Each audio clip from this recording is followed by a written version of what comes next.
শোনা যাবে? ধরো ধরো, হাতে হাতে ধরো।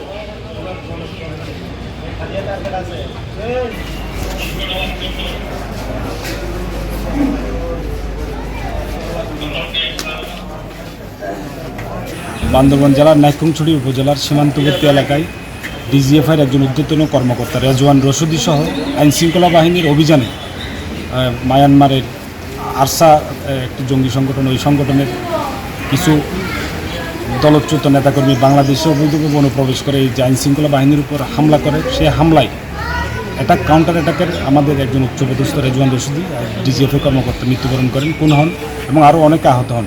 সেই ঘটনার প্রেক্ষিতে দুইটা মামলা তখন রুজু হয়েছিল। তন্মধ্যে অনেক আসামি, এজাহার নামী অনেক আসামি গ্রেপ্তার হয়েছে এবং একটা মামলায় তদন্ত কার্যক্রম শেষে বর্তমানে এটা বিচারিক আদালতে, অতিরিক্ত দায়রা জজ আদালতে বিচারাধীন রয়েছে। ওই মামলায় অনেক আসামি হাজতে রয়েছেন। প্রধান আসামি যিনি আরসা সংগঠনের প্রধান আতাউল্লাহ জুনুনি, উনি দীর্ঘদিন পলাতক ছিলেন। ওই মামলার বিচারিক কার্যক্রমে থাকা অবস্থায় আপনারা জানেন গতকালকে ঢাকা নারায়ণগঞ্জ, রাজধানী নারায়ণগঞ্জের পার্শ্ববর্তী এলাকা থেকে আতাউল্লাহ জুনুনি, মানে এই মামলাসমূহের প্রধান আসামি, উনি পলাতক থাকা অবস্থায় নারায়ণগঞ্জ এলাকা থেকে আইনশৃঙ্খলা বাহিনী কর্তৃক দীর্ঘদিন পরে ধৃত হয়েছেন। তার সাথে আরও 6 জন সহযোগী ধৃত হয়েছেন। এই প্রধান আসামি, এই মামলাসমূহের প্রধান আসামি ধৃত হওয়ার পর তার বিরুদ্ধে নারায়ণগঞ্জের ঢাকায় দুটো মামলা রুজু হয়েছে আমরা যতটুকু জানতে পেরেছি বিভিন্ন অনলাইন মাধ্যমে। একটা হচ্ছে সন্ত্রাস বিরোধী আইনে, আরেকটা হচ্ছে অবৈধ অনুপ্রবেশের মামলা।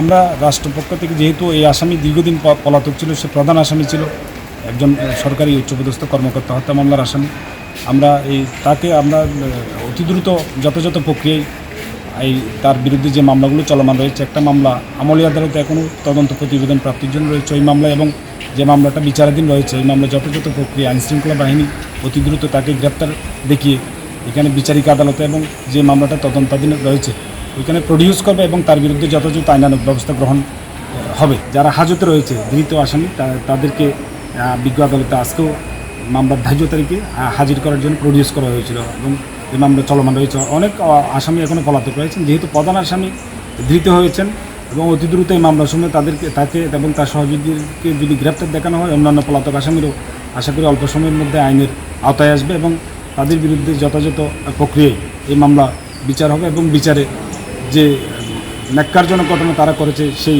ঘটনার আমরা রাষ্ট্রপক্ষ থেকে যদি আমরা সাক্ষ্য প্রমাণ উপস্থাপন করবো, ইনশাল্লাহ আমরা ইতিমধ্যে অনেক সাক্ষী উপস্থাপন করেছি। সাক্ষ্য প্রমাণে যদি তাদের বিরুদ্ধে আমরা দোষী তারা যে দোষ করেছে, তারা যে অন্যায় করেছে, তারা এত বড় ঘটনা সংঘটিত করেছে, এটা আমরা প্রমাণ করতে যদি সক্ষম হই, তখন তাদের বিজ্ঞ আদালত তাদেরকে সর্বোচ্চ শাস্তি দিবে। এটা মামলা বিচার নিষ্পত্তির মাধ্যমে আমরা এটা নিশ্চিত করতে চাই।